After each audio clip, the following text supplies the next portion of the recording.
Jason Joshua Posada, to me, is an example of everything that's wrong with our criminal justice system right now, and everything that's wrong with the direction that the majority party is taking Washington state in. Unchecked, one-party rule, prioritizing criminals over everyone else, over law-abiding citizens, over the safety of our communities, over the lives of law enforcement officers.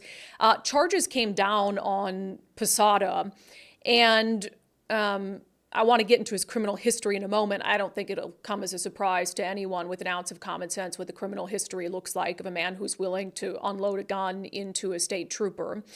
So Posada has been charged with assault in the first degree with a firearm enhancement. Let's hope prosecutors don't just dismiss that and drop it like they do everything else. Unlawful possession of a firearm in the first degree and theft of a firearm. I'll say, I'm sure you guys are wondering why not attempted murder.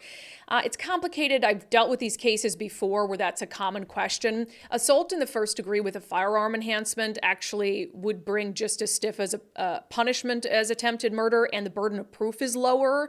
So, I mean, you could argue that, hey, what he tried to do is kill this trooper, but if you're looking at, let's make sure that we nail him to the ground, assault in the first degree with a firearm enhancement, he's going to end up in prison for just as long, and the burden of proof isn't as high, if that makes sense. So just a little snippet of what happened to show you how egregious this is, because remember, what this was initially was a suspected DUI. And then the trooper also realized that this guy was in a stolen vehicle. So started a pursuit, ended up cutting it off. Guy bails into a neighborhood. And then ultimately the trooper with Posada's in a ground fight. Posada unloads his own gun into the trooper. And I just want to pick that up in court documents. It says, the defendant attempted to escape the trooper, who attempted to pull the defendant over in a stolen truck. Instead of stopping, the defendant struck another motorist, then ran away on foot with the trooper chasing him into a residential area. The trooper and the defendant began to struggle, and at one point the defendant pulled out a handgun and shot the trooper at least 5 times before the trooper collapsed to the ground. The defendant then stole the trooper's duty firearm, and as an afterthought, while walking away from the downed trooper, fired additional rounds at the trooper as he lay wounded with significant injuries to the legs. The fact that that trooper is alive is miraculous, given how many times he was shot.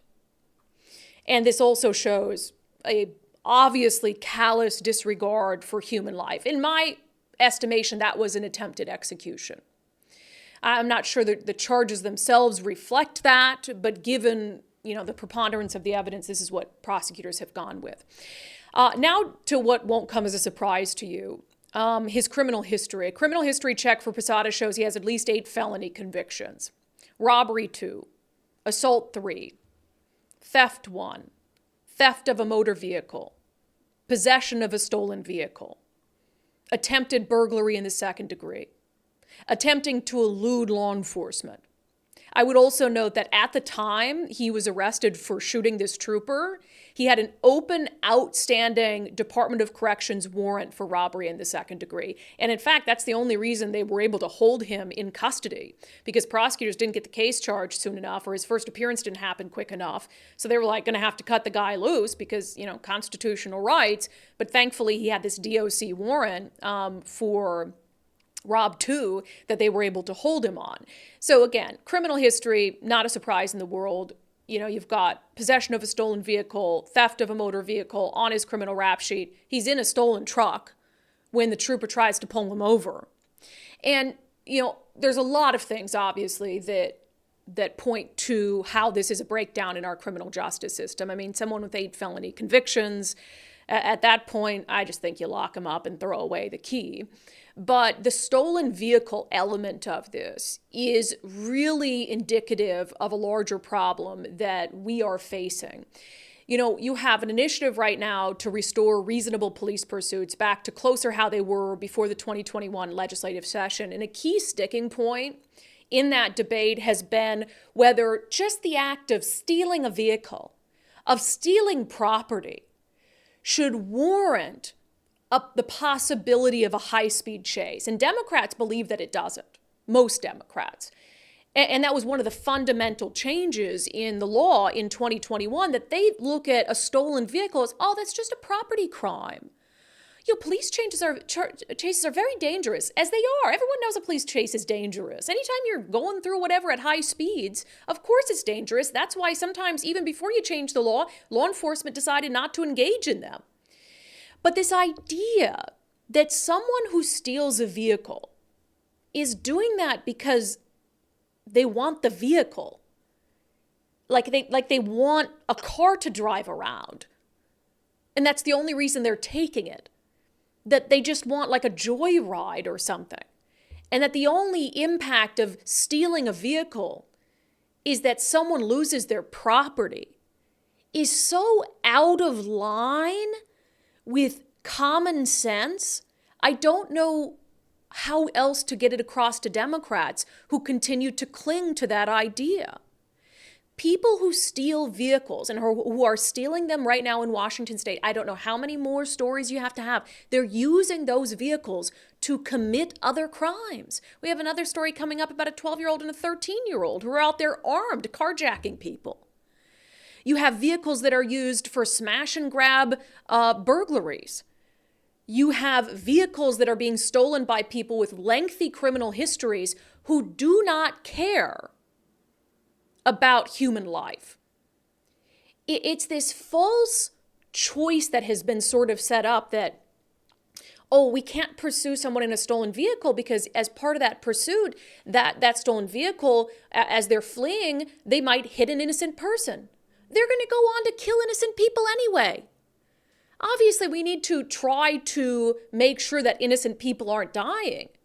But the idea that if you don't chase someone like this, someone like Jason Posada, that, if you don't chase them, it's just a car that got stolen, no big deal. They're not going to go on to hurt anyone else. They're not going to go on to commit other crimes. This is a guy who was willing to empty a gun into a cop.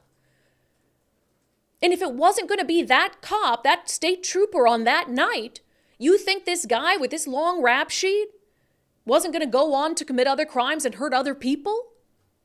And it took me right back when when we got the documents on this guy, when we saw his criminal history, when we read that he was driving a stolen vehicle, it took me right back into my anger and frustration last legislative session over some of the things that Democrats said when they were debating a possible fix to the police pursuit law. I was reminded of Senator Yasmin Trudeau, who again, this is just a property crime. It's no big deal. If somebody stole my car, I wouldn't want police chasing them because that could put people at risk. If I had a choice between preserving the life of an individual in a crosswalk or on the corner or on the sidewalk playing in the street versus getting my car back, I would give up my car every single day. And that's what I think that we need to focus on, is what are we pitting against each other? The sanctity of human life versus a vehicle. That's a false choice.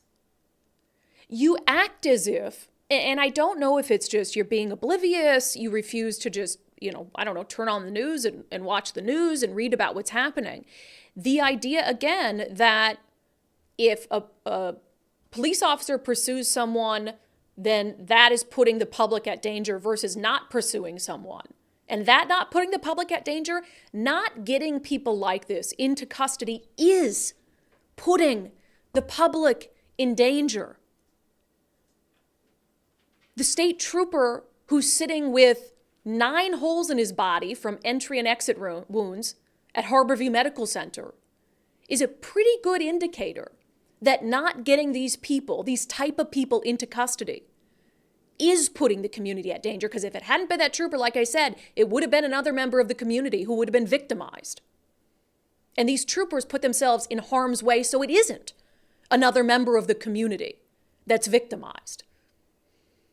They make that sacrifice and you turn around and treat them like the enemy, like they can't be trusted to make a decision in the moment about what is best for public safety. This trooper is like Swiss cheese at Harborview because he did something that he believed was in the best interest of public safety. And they got this guy into custody, this career criminal. And right now he's sitting in a jail and he's not going to be able to hurt other members of the community, which he would have gone on to do. And there was Senator Manka Dhingra, if you remember, all the roadblocks she was putting in place last legislative session to try to stop, the state from going backward in her estimation on police pursuits, and accused all of us, if we were opposed to the law that they put forth, of just being too emotional about it. I think this policy has become so politicized that people are no longer looking at data or best practices. They're having an emotional reaction to it. You're damn right we're having an emotional reaction to it. You are damn right we're having an emotional reaction to it. And if you're not having an emotional reaction to it, you don't belong in the state legislature. If you're not having an emotional reaction to the impact of your police pursuit law, if you're not having an emotional reaction to 12-year-old Amber Goldade, who was struck and killed while walking across the street from a sleepover by a guy driving a stolen landscaping truck, who wouldn't have been on the street in the vehicle that day had police been able to pursue him previously. If you don't have an emotional reaction, Senator, to a 12-year-old girl being hit and killed and her friend being left for dead next to her friend's corpse in a ditch, then I don't know how to help you with that.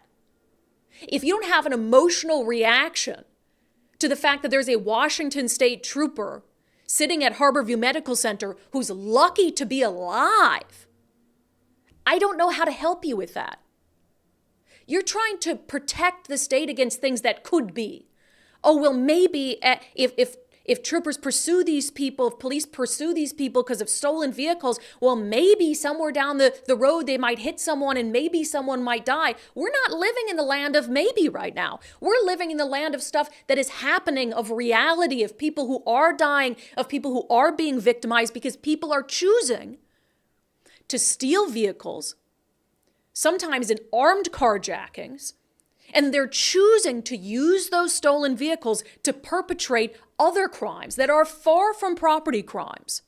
And if you don't pull them over and pursue them and chase them simply because they're in a stolen vehicle, you are allowing them to go on to continue to victimize people in our communities. And that cannot be the place that we're at in this state. That cannot be something that we simply accept. And Democrats in Olympia cannot continue to provide cover by drawing these false equivalencies for criminals like Jason Posada. Because that's whose side you're taking. When you say, oh, we can't pursue stolen vehicles, too dangerous, you're taking the side of the guy who shot a state trooper at least 5 times. You're taking the side of the guy in the stolen landscaping truck who killed Amber Goldade. You're taking the side of the criminals who steal a vehicle and back it into a place like Dunn Lumber without any care or concern for whether they'll hit any employees in the process.